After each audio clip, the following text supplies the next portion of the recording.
Hello everyone. मैं ये part start करने से पहले आप लोग को एक प्लीज़ लव मी के बारे में बताना चाहती हूँ। प्लीज़ पहले इसे सुन लेना, उसके बाद स्टोरी देखना। प्लीज़ लव मी को मैं अभी एक्सप्लेन नहीं कर सकती जब तक दी जो है वो उसको बुक को पब्लिश ना कर दे। वो प्लीज़ लव मी को उन्होंने उसकी बुक बनानी चाहिए, वो उसको पब्लिश करना चाहती है। जब तक वो पब्लिश नहीं करती तब तक मैं उसको एक्सप्लेन नहीं कर सकती। मुझे उसकी बुक पहले ख़रीदनी होगी, उसके बाद मुझे आपको एक्सप्लेन कर सकती हूँ। तो जब तक बुक पब्लिश नहीं होती तब तक मैं आपको प्लीज़ लव मी एक्सप्लेन नहीं कर सकती।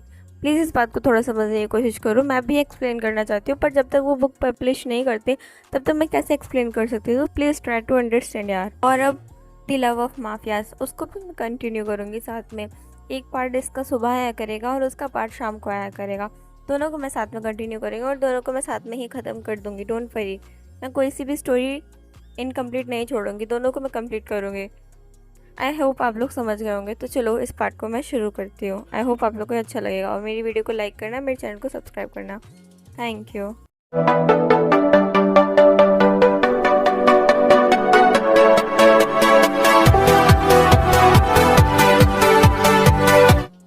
हमने लास्ट पार्ट में देखा था कि ईबो जो था अभी जांग मैंशन में था। तो चलो शुरू करते हैं। जांग मैंशन में शाहजहान ईबो को पानी देता है और कहता है ये लो। वो उसका वेल उठाने ही वाला होता है, ईबो थोड़ा पीछे हो जाता है। शाहजहान थोड़ा हैरान था ये देख करके। उसे लगता है कि यांगसी जो है वो थोड़ा नर्वस फील कर रही है। ईबो कहता है, मतलब शाहजहान कहता है, इट्स ओके यांगसी, मैं कुछ करने वाला नहीं हूँ, मैं बस तुम्हारा वेल हटाना चाहता हूँ जिससे कि तुम थोड़ा रिलैक्स हो सको और तुम अपने क्लोथ चेंज करो, मतलब कर सको इसलिए। शाहजहान ऐसे कह करके अपने हाथ आगे बढ़ाता है। वो धीरे धीरे यांगजी का जो होता है मतलब बेल उठाता है। लेकिन शाहजहान जो कि शॉक था अभी, उससे वहाँ पर ईबो देखता है, वहाँ यांगजी नहीं थी। शाहजहान बिल्कुल शॉक था। पहले तो 2 मिनट के लिए वो बस देखता ही रहता है। उसको समझ नहीं आता है कि जो उसे दिख रहा है वही सच है या कुछ और है। वो एक बार फिर से देखता है, अच्छे से देखता है। उसे पता चलता है कि नहीं, उसे कुछ भी गलत नहीं दिख रहा है। सच में यहाँ पर कोई और है, यांगजी नहीं। शाहजहान अभी बहुत ज़्यादा गुस्सा हो चुका था। अभी उसके चेहरे पे बहुत ज़्यादा गुस्सा दिख रहा था। यहाँ तक कि शाहजहान एक जोर से चिल्लाते हुए पूछता है ईबो से, यांगजी कहाँ है और तुम कौन हो, तुम यहाँ क्या कर रहे हो। वहीं ईबो जो कि अभी थोड़ा डरा हुआ था, पर अभी उसका फेस जो था वो ब्लैंक था, वो कहता है एक्सप्रेशनलेस फेस के साथ, यांगजी शादी से भाग गई। शाहजहान शाउट। शाहजहान कहते हैं, तुम क्या कह रहे हो, ये हो ही नहीं सकता। ये शादी यांगजी की मर्जी से हो रही थी, फिर यांगजी शादी से कैसे भाग सकती है, और तुम कौन हो। तो ईबो कहता है, मेरा मेरा नाम ईबो है, मैं वांग हाइक्यून का छोटा भाई हूँ। शाहजहान, उसने वांग हाइक्यून से ईबो के बारे में 1-2 बारी में भी सुना था, जंगचेंग से भी सुना था, पर उसे ये पता था कि ईबो जो था वो कोरिया में रहता है, ईबो कभी चाइना नहीं आता। शाहजहान पहले थोड़ा शॉक्ड होता है। वो कहता है, तुम्हारा कहने का मतलब क्या है, तुम यहाँ क्या कर रहे हो, तुम्हारी जगह यहाँ पे यांगजी को होना चाहिए, तुम यांगजी की जगह पे क्या कर रहे हो। तो ईबो एक बार फिर से बोलता है कि मैंने बोला ना, यांगजी शादी से भाग चुकी है, वो यहाँ पे नहीं थी और उसकी वजह से मुझे प्लेस लेनी पड़ी। शाहजहान कहते हैं, शादी क्या कोई खेल है कि तुम जब चाहे जिसकी चाहे जगह ले लो, ये सब क्या है। अगर यांगजी भाग गई थी तो ये चीज़ मुझे इन्फॉर्म करनी चाहिए थी। तो ये वो कहता है, ये मैंने सभी की रेपुटेशंस बचाने के लिए किया है। शाहजहान कहता है, तुम खुद को क्या कोई मसीहा समझते हो कि तुमने सबकी रेपुटेशंस बचाने के लिए किया है। Are you kidding me. मैं जिससे शादी करना चाहता था, मेरी वो ब्राइड चेंज हो चुकी है और तुम कह रहे हो कि तुमने मुझे बचाने के लिए हमारी रेपुटेशन, शाहज की और वांग्स की रेपुटेशन बचाने के लिए किया है। कुछ भी। शाहजहान अभी बहुत ज़्यादा गुस्सा था, यहाँ तक कि उसने गुस्से में एक पास जो था वो भी नीचे ज़मीन पर पटक दिया था। ये वो जो कि बहुत ज़्यादा डरा हुआ था, अब उसकी आंखों से थोड़े आंसू निकल रहे थे, क्योंकि ईवो के साथ अभी जितना कुछ हुआ था वो ईवो उन सबको प्रोसेस नहीं कर पा रहा था और ईवो की गुस्सा, फियर, सब कुछ आंसुओं की फॉर्म में निकल रहा था। ईवो कोई वीक नहीं था, पर ईवो को अभी कुछ समझ नहीं आ रहा था कि उसे कैसे रिएक्ट करना चाहिए।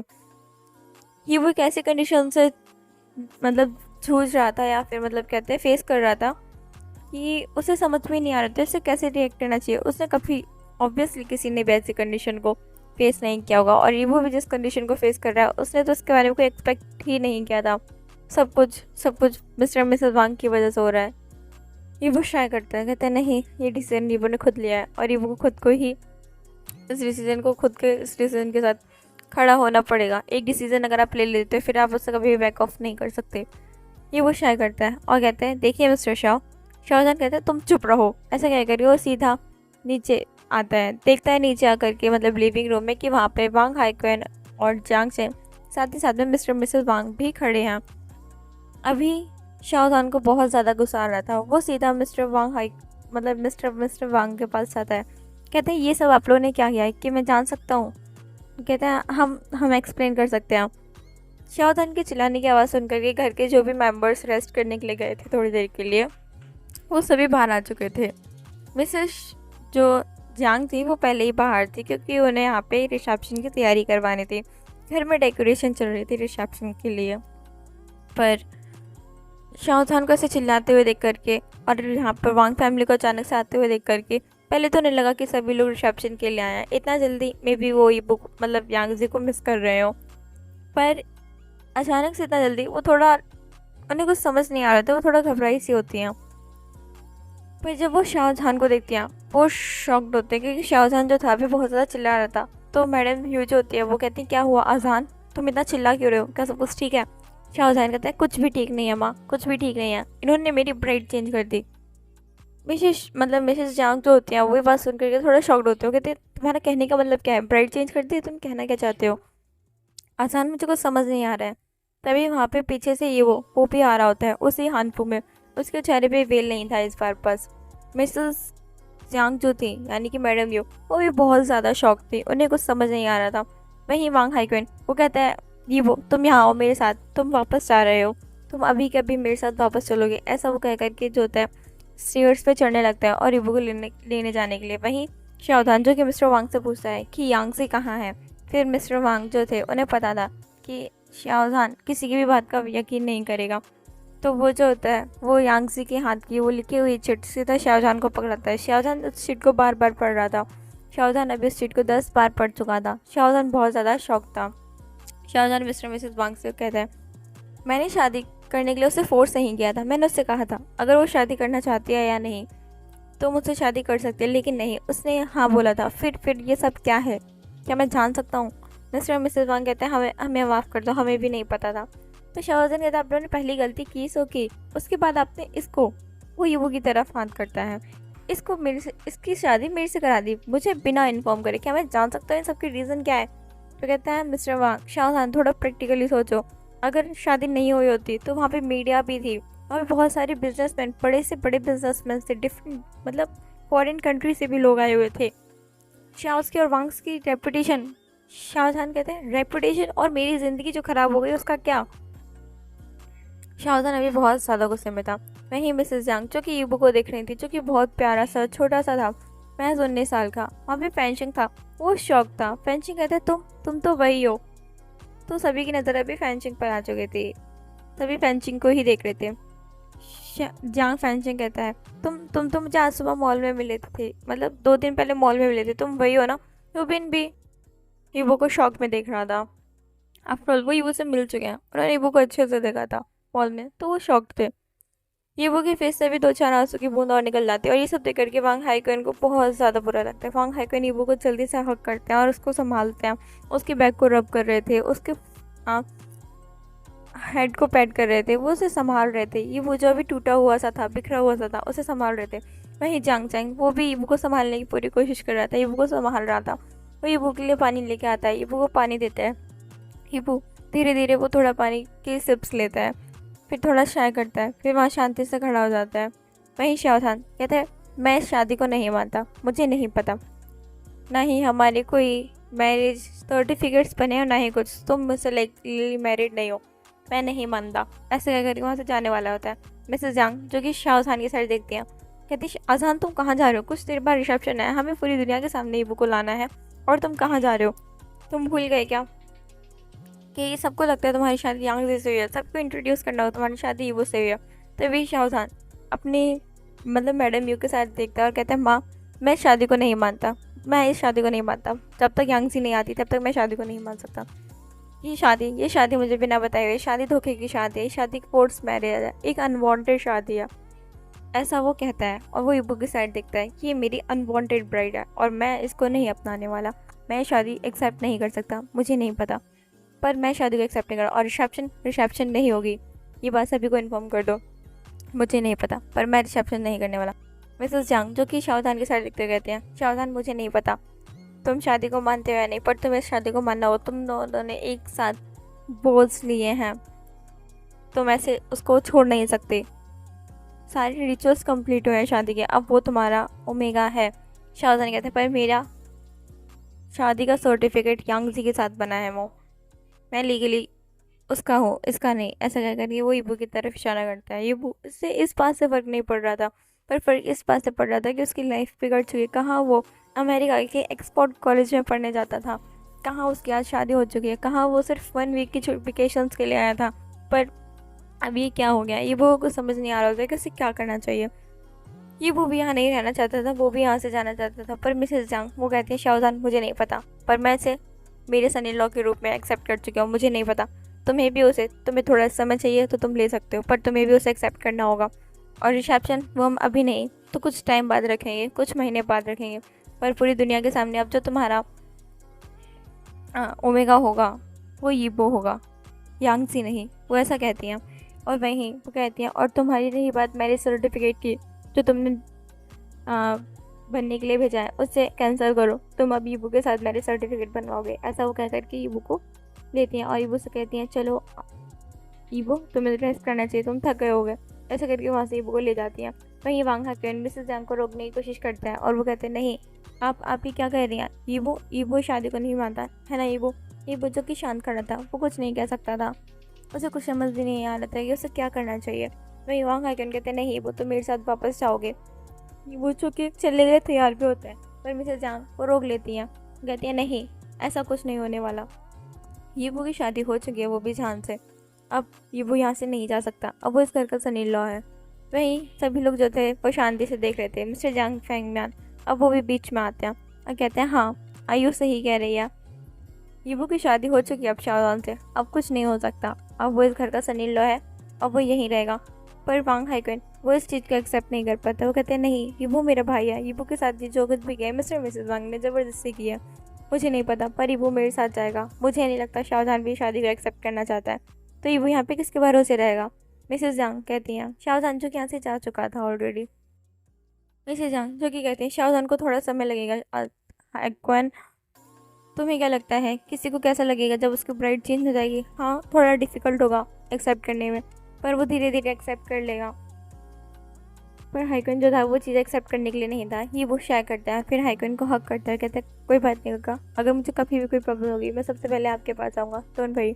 और आप तो चाहती थी ना मैं चाइना में रुक जाऊँ, देखो गॉड ने आपकी सुन ली, मैं चाइना में रुक गया। ऐसा कहकर कि वो की आंखों से तो वो आंसू के और निकल जाता है। हाइकन वो भी कहता है, पर भी वो मैंने ऐसा नहीं चाहा था, मैं चाहता था तुम हमेशा मेरे साथ रहो, ये अनवांटेड मैरिज मैं नहीं चाहता था। हाइकन की आवाज़ वो कब काँप रही थी, अभी उसकी आंखों से आंसू निकल रहे थे। हाइकन अभी बहुत ज़्यादा सैड था, वो ईबू को ऐसे नहीं देखना चाहता था, इस तरह तो नहीं। हाँ उसने ईबू को हनपू में देखने का सपना देखा था, पर इस तरह नहीं। तभी जियांग चेंग उस हाइकन को संभालता है, कहता है ईबू यहाँ खुश रहेगा, यहाँ पे उसका ध्यान रखने के लिए मॉम है, डैड है, सभी हैं, तुम परेशान मत हो, ऐसा वो कहता है और उसे वहाँ से ले जाता है। हाइकन जो कि शाय करता है और ईबू को जाने से पहले एक बार टाइट हग करता है और ईबू से कहता है, अगर तुम्हें कभी भी कोई प्रॉब्लम हो तो हमेशा याद रखना तुम्हारे हाइकन का यहाँ पे हैं, वो तुम्हारे साथ हमेशा हर वक्त रहेंगे, तुम्हारे हर डिसीज़न में तुम्हारा सपोर्ट करेंगे। अगर तुम शाहजहान से डिवोर्स लेना चाहो मैं तुम्हें उस चीज़ के लिए भी सपोर्ट करूँगा। ऐसा कह करके वो ईबू का हेड को पेट करते हैं और ईबू को एक बार हग करते हैं और ईबू को एक बार क्रोन पे किस करके वहाँ से चले जाते हैं। वहीं मिस्टर और मिसेस वांग जो कि वो भी वहाँ से जा चुके थे, उनको भी ईबू से वैसे कोई ज़्यादा फर्क नहीं पड़ता था, तो वो पहले ही वहाँ से जा चुके थे। उन्हें बस जांग फैमिली को इन्फॉर्म करना था, जो भी हुआ था उन्होंने वो सारी चीज़ें उन्हें इन्फॉर्म कर दी, वो वहाँ से जा चुके थे। वहीं अब वांग हाइक्वेन और जांग चेंग भी जा चुके थे। मैडम यू जो कि ईबू को देखती हैं और ईबू को अपने साथ लेके चली जाती हैं, ईबू को लेके जाती हैं ईबू के रूम में और ईबू के लिए कुछ क्लोथ सर्वेंट से मंगवाती हैं, जो कि फैंशिंग के थे अभी के लिए, क्योंकि ईबू के लिए अभी कोई क्लोथ यहाँ पे अवेलेबल नहीं थे। उन्होंने वांग हाइक्वेन को जाने से पहले बोल दिया था कि ईबू के क्लोथ यहाँ पर भिजवा दिए जाएँ, क्योंकि ईबू यहाँ क्या पहनेगा। तो वांग हाइक्वेन ने इस बात पे नोट किया था और वहाँ से चला गया था। कल सुबह तक ईबू के क्लोथ आ जाएंगे। तो अभी के लिए उसे फेंचिंग के कपड़ों से ही काम चलाना होगा।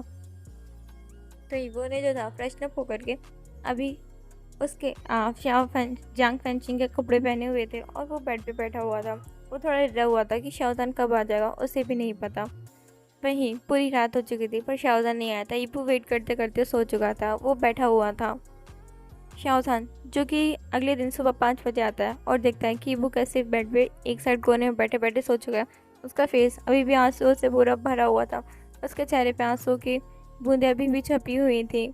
उसका पूरा चेहरा आंसू से भरा हुआ था, जो आंसू सूख चुके थे।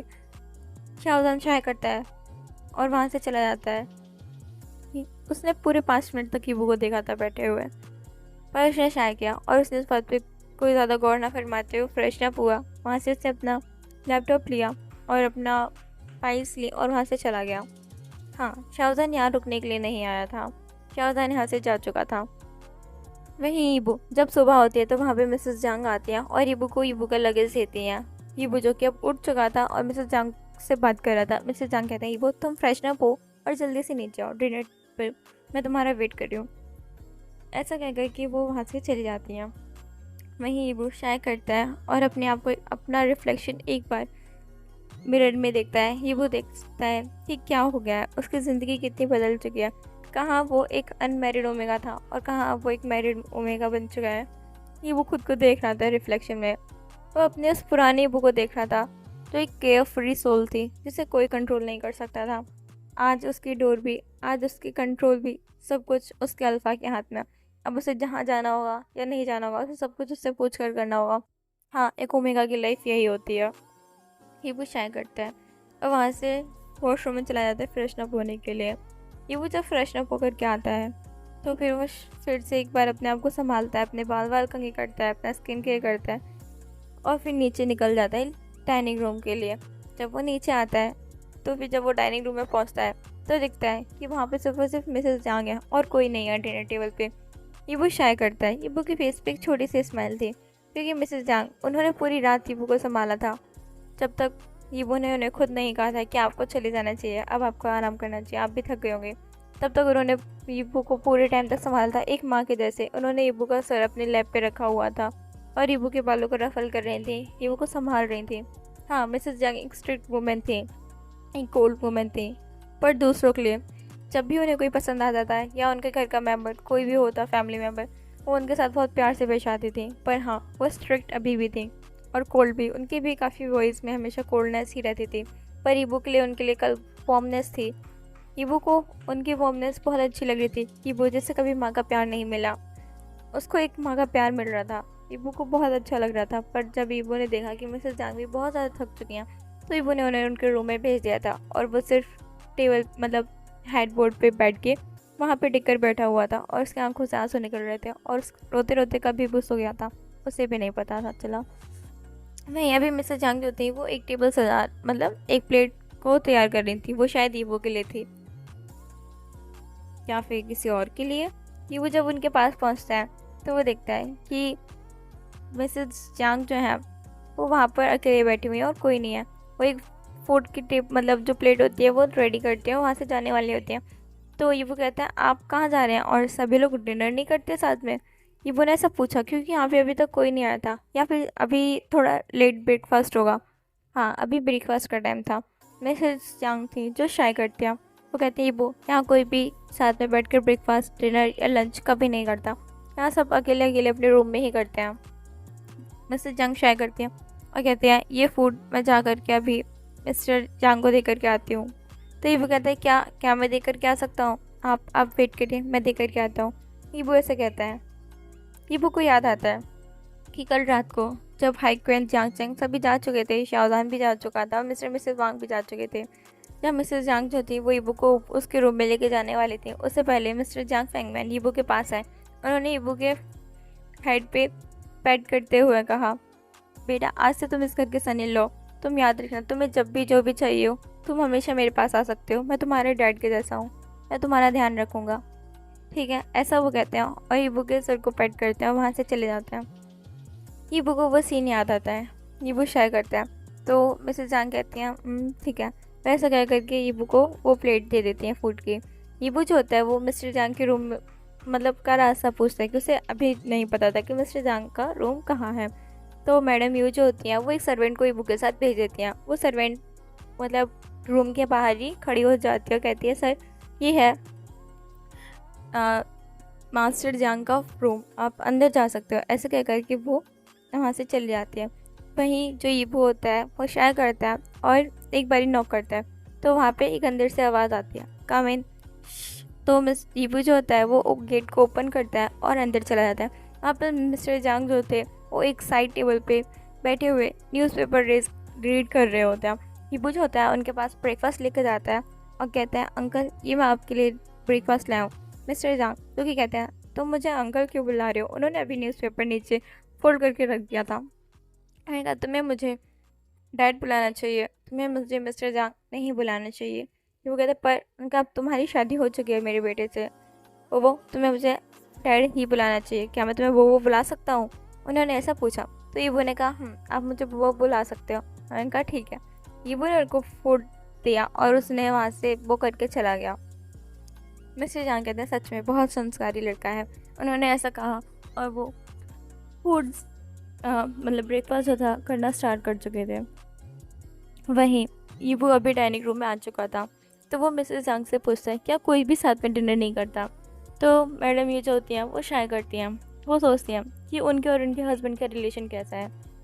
मिस्टर जांग की और मिसेस जांग की शादी बहुत ऐसे सरकमटेंस में हुई थी कि आज दिन तक उनके बीच में कभी प्यार हुआ ही नहीं। जी हाँ, मिस्टर जांग जो कि किसी और से नहीं मिसेस स्याओ चैंग सेरेन से प्यार करते थे। उनका फर्स्ट लव वही थी। उसके अलावा वो किसी से शादी नहीं करना चाहते थे। पर स्याओ चैंग सेरेन की शादी स्याओ चांगसे के साथ हो गई थी क्योंकि वो उनसे प्यार करती थी। इस वजह से जांग फैंगमैन जो थे वो हमेशा ही सिंगल रह गए। पर उनकी फैमिली प्रेशर की वजह से उन्हें शादी करनी पड़ी मैडम यू से। मैडम यू पहले ऐसी कोल्ड सी नहीं हुआ करती थी। वो एक चीयरफुल लेडी थी, एक हैप्पी, एक स्वीट सी लेडी। पर जब से उनकी शादी हुई और ऐसे लोनलीनेस और इन सब में सारी रिस्पॉन्सिबिलिटीज़ में आकर के वो ऐसे कोल्ड और स्ट्रिक्ट बन चुकी थी। मैडम यू शाय करती हैं। उन्हें याद आता है कि पहले वो कैसी हुआ करती थी, अब वो कैसी हो चुकी हैं। वहीं फैमिली प्रेशर की वजह से ही उन्होंने और जांग फैंगमैन में 3 बच्चे किए थे, जो थे जांग यानली और जांग चेंग और जांग फैंगचेंग। सिर्फ उनके यही 3 बच्चे थे।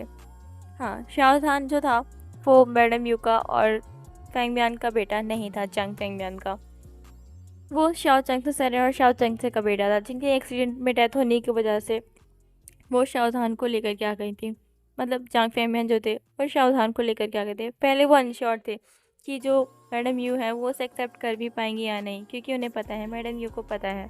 उन्होंने खुद ही शादी से पहले मैडम यू को सब सच बता दिया था। मैडम यू को उस समय लगा था कि वो जांग फैंगमैन को अपने प्यार में गिरा लेंगे, पर ऐसा कुछ नहीं हुआ। सब कुछ बहुत अलग हुआ, जिस वजह से अब मैडम यू भी अपने नेचर की बहुत ज़्यादा अपोजिट लेडी बन चुकी थी।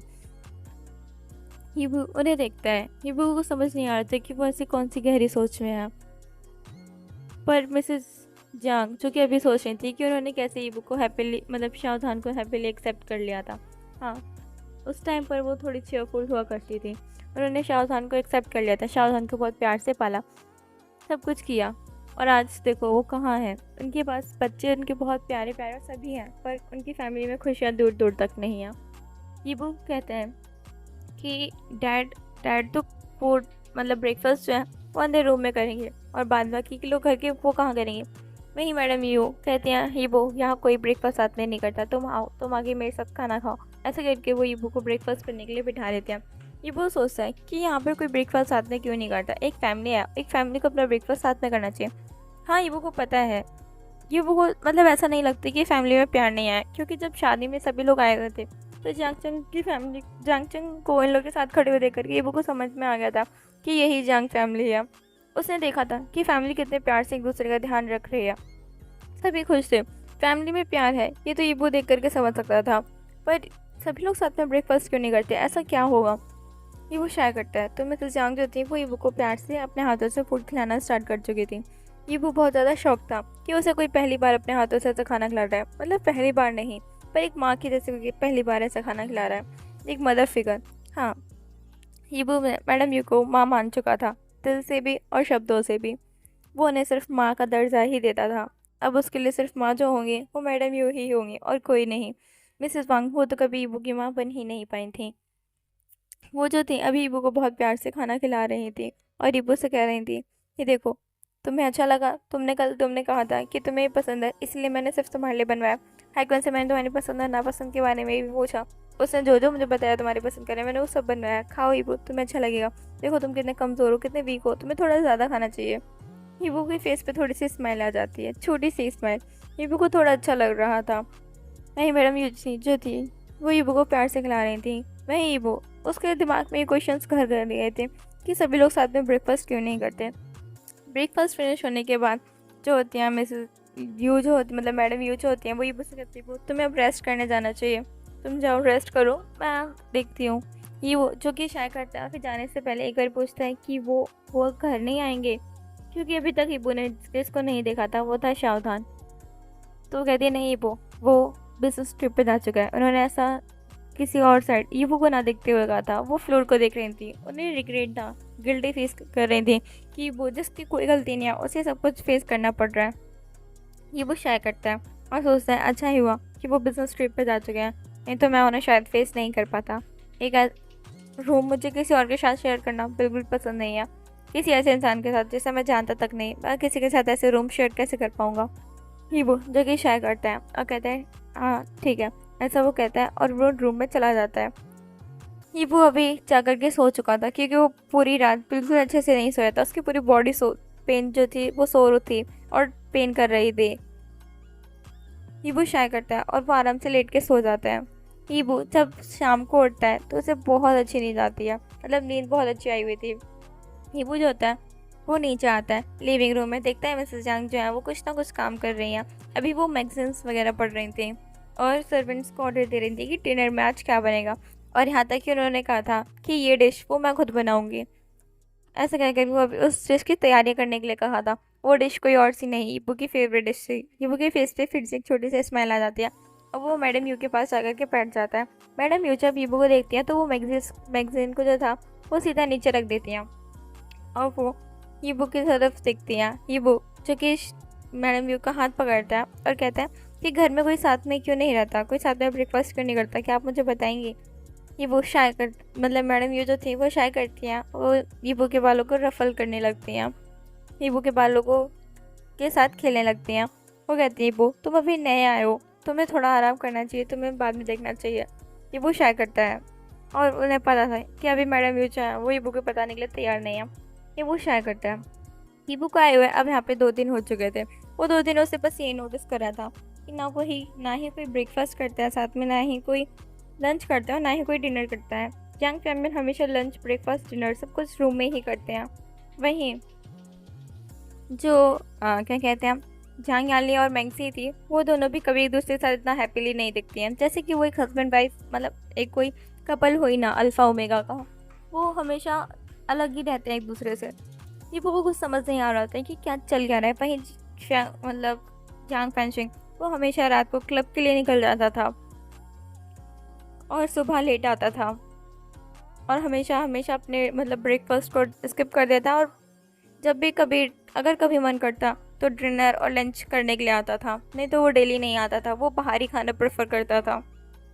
वहीं जांगयाली वो हमेशा खाकर ही मतलब यहाँ नहीं खा करके वो हमेशा अपने ऑफिस में ही खाती थी और वहाँ से खा करके ही आती थी और मे भी लंच भी वहीं ही करती थी।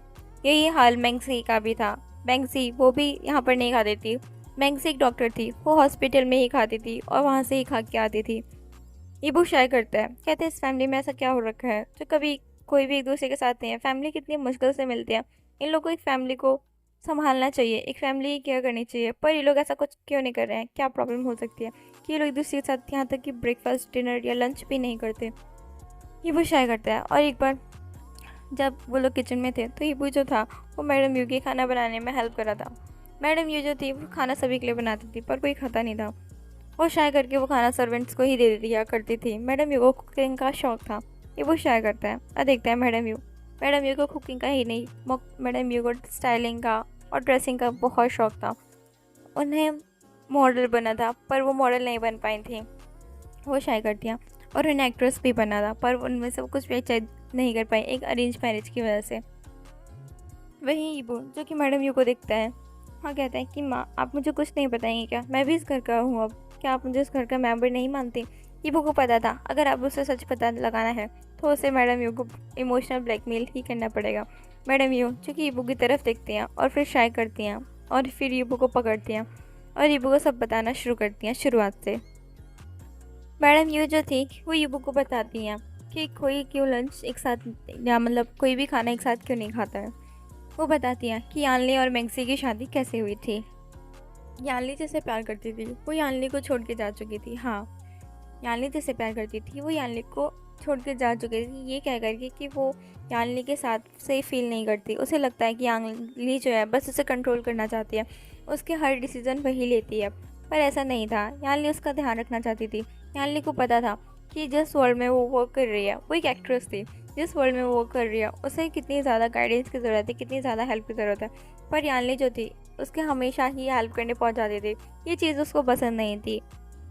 इसलिए उसने कहा कि आप मेरी हर जगह हेल्प करने पहुंच जाते हो, मैं कुछ चीज़ें खुद करना चाहती हूँ, मैं चाहती हूँ कि मैं अपने दम पे खड़ी हूँ। सबका यही कहना है कि आप मेरे लिए सब कुछ करते हो और मैं नहीं चाहती मेरे काम का कोई क्रेडिट किसी और को दे, मुझे आपके साथ नहीं रहना है। ऐसा कहकर के वो उनसे ब्रेकअप करके जा चुकी थी। यानली बहुत ज़्यादा ब्रोकन रहने लगी थी। तो फिर मैडम यू ने उसे ऑफ़र दिया कि उसे शादी मैंगसी के साथ कर लेनी चाहिए। यानली शादी के लिए तैयार हो गई। उसने मैंगसी को अपनी वाइफ होने की सारी रिस्पेक्ट रिस्पॉन्सिबिलिटी सब संभाली, पर जो नहीं संभाला वो था प्यार। उन दोनों के बीच में प्यार नहीं था। मैडम यू के मुँह से गलती से निकलता है, बिल्कुल निकल जाता है कि बिल्कुल हमारे ज़रा ये वो इस बात को समझ गया था कि मैडम ये जो है वो खुद को और मिस्टर जांग को रेफ़र कर रहे हैं। ये वो ने कभी भी मिस्टर जांग को और मिस मैडम यू को साथ में नहीं देखा था। मिस्टर जांग ब्रेकफास्ट करने के बाद कहीं बाहर निकल जाते थे, उसके बाद काफ़ी टाइम बाद घर पे आते थे और फिर मतलब डिनर के टाइम पे घर आते थे और वो डिनर रूम में ही करते थे। कभी भी उन्होंने एक दूसरे को साथ नहीं देखा था, बैठे हुए बातें करते हुए कभी नहीं देखा था। वो दोनों हमेशा अलग अलग रहते थे। वहीं मैडम ये शाय करती हैं और कहती हैं आशिक क्या रहता है तुम्हें पता ही है, वो हमेशा रात को क्लब चला जाता है, पूरे दिन बाहर रहता है, पूरी रात बाहर रहता है, कभी कभी घर लौटता है। ये वो शाय करता है और कहता है और यानली मैंगसी वो कभी भी एक दूसरे कपल के जैसे नहीं रह पाई, इस वजह से वो एक दूसरे को अवॉइड करने के लिए ही ऐसा करती हैं। कभी डिनर या फिर लंच ब्रेकफास्ट कभी साथ नहीं करते हैं बैठ करके। ये को बुरा लगता है, ये को लगता है इस फैमिली को कुछ थोड़ी सी हेल्प की ज़रूरत है। ये वो डिसाइड करता है कि वो ये यहाँ पर करेगा। वो यहाँ से जाने से पहले मैडम यू को एक प्रॉपर फैमिली दे करके जाएगा। हाँ, ये ईबू का खुद से वादा था और ईबू जो खुद से एक बार वादा कर ले वो कभी नहीं टूटता, वो ईबू पूरा करता है। जैसे एक 7 साल के ईबू ने खुद से वादा किया था कि वो मिस्टर मिसेस वांग को अपना पेरेंट्स कभी नहीं मानेगा और कभी वांग फैमिली के पास वापस नहीं आएगा, तो ईबू ने वही किया। ईबू ने खुद से वादा किया था कि कभी भी वांग्स का सरनेम यूज़ नहीं करेगा, तो ईबू ने वो खुद से अपना किया हुआ वादा वो भी पूरा किया। उसने आज दिन तक कभी भी वांग्स का सरनेम यूज़ नहीं किया। उसने कभी भी नहीं कहा कि वो एक वांग फैमिली का नाम मेंबर है। उसने बस हमेशा यही कहा कि वो वांग हाई क्वीन का ब्रदर है। वहीं ईबो शाय करता है और वो डिसाइड करता है कि वो आज से ही सब कुछ ठीक करेगा। अभी ब्रेकफास्ट का टाइम था। ईबो की शादी हुए 2 दिन बीत चुके थे और ईबो डिसाइड करता है कि वो सबसे पहले शुरुआत वो घर के बड़े मेंबर यानी कि मिस्टर जैंग से करेगा। पहले उन्हें ब्रेकफास्ट के लिए लेकर के आएगा। ईबू शाय करता है और कहता है माँ मैं अभी आया। ईबू को यहाँ रहते हुए अभी तक सभी के रूम्स पता चल गए थे कि कौन क्या कहाँ रहता है। ईबू शाय करता है और जाता है मिस्टर जैंग के रूम में और वो वहाँ पे नॉक करता है। मिस्टर जैंग उन्हें लगता है कि उनका ब्रेकफास्ट आ चुका है, तो वो कहते हैं कम इन। तो ईबू जो था वो वहाँ पहुँचता है और वो मिस्टर जैंग के पास जाके खड़ा हो जाता है। मिस्टर जैंग जब देखते हैं कि फूड की प्लेट जो अभी तक टेबल पर रखने की आवाज़ नहीं आई, तो वो जो होते हैं अपना न्यूज़पेपर हटा करके वो फोल्ड करके रखते हैं और सामने की तरफ देखते हैं, तो वहाँ पे ईबू खड़ा था। जैसे कि वो तो कुछ कहना चाहता हो। मिस्टर जांग जो कि ईबू की साइड देखते हैं, ईबू की तरफ देखते हैं, कहते हैं क्या हुआ ईबू, तुम यहाँ क्या कर रहे हो, क्या सब कुछ ठीक है, क्या तुम्हें कुछ चाहिए, क्या तुम्हें कोई परेशान कर रहा है या तुम्हें कोई परेशानी है। तो ईबू से पूछते हैं। ईबू शाय करते हैं और कहते हैं नहीं मेरी एक ही परेशानी है। मिस्टर जांग जो कि थोड़ा सीरियस हो जाते हैं कहते हैं हाँ बोलो ईबू तुम्हारी क्या परेशानी है, मैं उसे ठीक कर दूंगा। ईबू जो कि कहते हैं कि मेरी परेशानी ये है कि आप मेरे साथ ब्रेकफास्ट नहीं करते। मिस्टर चंग कहते हैं मतलब। ईबू कहता है आपको हमारे साथ ब्रेकफास्ट करना होगा, अगर आप हमारे साथ ब्रेकफास्ट नहीं करेंगे तो कौन करेगा, यहाँ पे कोई साथ में ब्रेकफास्ट नहीं करता। ये चीज़ मुझे बिल्कुल अच्छी नहीं लगती। एक फैमिली हो, एक फैमिली को एक साथ बैठ के ब्रेकफास्ट करना चाहिए। भले ही घर में कितने ही प्रॉब्लम्स चल रहे हैं, लेकिन जब तक साथ बैठ के फैमिली ब्रेकफास्ट डिनर या लंच नहीं करती तब तक वो फैमिली नहीं लगती। तो मिस्टर जंग होते हैं वो स्माइल करते हैं ईबू के ऐसे थोड़ा सी जिद करते हुए देख करके, स्टबर्डनेस को देख करके। मिस्टर जंग कहते हैं ठीक है मैं आ रहा हूँ, ऐसे कहते हैं और वो ईबू के हेड को पेट करते हैं, कहते हैं तुम चलो मैं भी थोड़ी देर में आ रहा हूँ। ईबू एक स्माइल करता है। ईबू ने कहता है थैंक यू मेरी बात मानने के लिए। तो मिस्टर जंग कहते हैं थैंक यू किस लिए, तुम मेरे सन इन लॉ, तुम्हें मुझसे कुछ पूछने की या मांगने की ज़रूरत नहीं है, तुम्हें मुझे ऑर्डर देना चाहिए, ऐसा वो कहते हैं। और ईबू के चिक को पुल करते हैं। ईबू स्माइल करता है और वहाँ से चला जाता है। वो कहता है चलो इनको तो मैंने संभाल लिया, अब आते हैं इस घर के छोटे लाडले साहब की पारी, ऐसा ईबू कहता है। और वहाँ से चला जाता है शाओ फेंचिंग के रूम में। शाओ फेंचिंग और ईबू उनकी थोड़ी सी दोस्ती अच्छी हो चुकी थी। हाँ, शाओ फेंचिंग अभी भी क्लब जाना बंद नहीं किया था, पर ईबू को हमेशा पेस्टर करता रहता था, पेस्टरिंग करता रहता था ईबू के आगे पीछे घूमते हुए, क्योंकि ईबू उसे बहुत कूल लगता था। उसे लगता था ईबू बहुत ज़्यादा कूल है। उसे पता चला था जब ईबू की ऑक्सफोर्ड कॉलेज में स्कॉलरशिप पे पढ़ रहा था तो बहुत ज़्यादा शौक था। वहीं हीबू जो था वो जाता है और शाओ फेंचिंग के रूम में नॉक करता है। शाओ फेंचिंग जो कि अभी कुछ घंटे पहले ही वापस आया था, उसकी नींद भी नहीं खुल रही होती है। हीबू देखता है कि रूम जो है वो लॉक भी नहीं है। वो ट्राई करता है और अंदर रूम में जाता है। वो शाओ फेंचिंग को हिला करके पहले तो आवाज़ों से उठाने की कोशिश करता है, फेंचिंग फेंचिंग आशिंग तुम जाग रहे हो या सो रहे हो, उठो, ऐसे करके वो बोलते हैं। पर वो नहीं हिलता है, उठता है, बिल्कुल हिलता तक नहीं है। ऐसा लगता है जैसे कि कोई डेड बॉडी पड़ी हो। वो अपने पेट के ऊपर लेटा हुआ था, मतलब उसके अपसाइड डाउन थी। ये वो शाय करता है और देखता है यहाँ तक कि फेंसिंग ने अपने शूज़ भी नहीं उतारे हुए थे। ये वो शाय करता है, कहते हैं ये इंसान, इसको ये नहीं पता शूज़ पहन के नहीं सोते। ये वो शाय करता है और फिर देखता है हाँ, कल उसे यूबिन छोड़ने नहीं आया था। कल वो एक सर्वेंट के साथ, मतलब आया हुआ था एक बॉडीगार्ड के साथ, वो यूबिन नहीं था। हाँ, अगर यूबिन होता तो शायद अभी उसकी ये हालत नहीं होती सोने की। ईबू ने देखा था कि कैसे यूबिन जो था वो शॉ फेंचिंग का अच्छे से ध्यान रखता है। मे बी शॉ फेंचिंग किसी काम की वजह से बाहर था या कुछ और, इस वजह से वो उसे छोड़ने नहीं आया था। और इस वजह से ईबू की ये हाल, मतलब फेंचिंग की आशिंग की ये हालत थी। ईबू शाय करता है और देखता है पास में एक वाटर का, मतलब पानी का एक मग है या मतलब जग है। सो वो लेता है और उसको लेकर के सीधा शॉ फेंचिंग के फेस पे डालता है। शॉ फेंचिंग जो कि एक सुकून की नींद ले रहा था, वो कहता है कहाँ आ गई बाढ़, कहाँ आ गई बाढ़, ऐसे जल्दी जल्दी से उठता है। तो उसको ऐसे देख करके जो ये बोलता है वो हंसने लगता है, कहता है ओ कम ऑन उठो जल्दी ब्रेकफास्ट करने के लिए। कहता है क्या सबको पता है मैं ब्रेकफास्ट 11 बजे करता हूँ। ये भी कहते हैं 11 बजे नहीं, अब से तुम 9 बजे ही ब्रेकफास्ट करोगे सभी के साथ, और चलो नीचे, ऐसे करके उसे उठाता है। कहते हैं क्या, ये भी कहता है मैं तुम्हें पूरे 10 मिनट दे रहा हूँ फ्रेशन अप होने के लिए, और तुम 10 मिनट में फ्रेश अप होकर अगर नीचे नहीं आए तो फिर सोच लेना। शोभन जी कहते हैं पर, ये वो कहते हैं मैं तुमसे फ्रेंडशिप कर लूँगा अगर तुम ब्रेकफास्ट डेली हमारे साथ करोगे, ब्रेकफास्ट और डिनर। कहते हैं क्या, ईबू कहता है तो मंजूर है। तो शाह फेंचिंग शाय करता है हाँ, वो ईबू काफ़ी टाइम से फ्रेंड बनाना चाहता था, पर ईबू था जो कि फ्रेंड बन ही नहीं रहा था। तो वो कहता है कि उसे एक ऐसे इंसान को फ्रेंड नहीं बनाना है जो कि क्लब वगैरह पे इंजॉय करता हो, जो अपने टाइम मतलब वेस्ट करता हो, कभी भी टाइम को यूटिलाइज नहीं करता हो। और शाह फेंचिंग ने कहा था अगर तुम कहोगे तो मैं वो करना भी शुरू कर दूंगा, पर ईबू ने इस बात को इग्नोर कर दिया, तो वहाँ से चला गया था। आज ईबू खुद ही ऑफर लेकर के आया, तो वो ये ऑफर एक्सेप्ट कैसे नहीं करेगा। एक्चुअली में शाह फेंचिंग जो था वो इस घर में अकेला पड़ चुका था। उसके सिस्टर, उसके चेंगा सब जा चुके थे, उसके साथ कोई नहीं था। बचपन से ही वो अकेला रहता था। मैडम यूँ थी जो उसका ध्यान रखती थी, पर वो घर की और अदर रिस्पॉन्सिबिलिटीज़ की वजह से कभी भी शाह फेंचिंग के साथ टाइम स्पेंड नहीं कर पाई थी, इसलिए शाह फेंचिंग ऐसा हो चुका था। वहीं वो फॉरेन कंट्री में भी रहा था 1.5-2 साल के लिए, तो वो वहाँ से भी सारी चीज़ें क्लबिंग वगैरह की सीख करके आया था।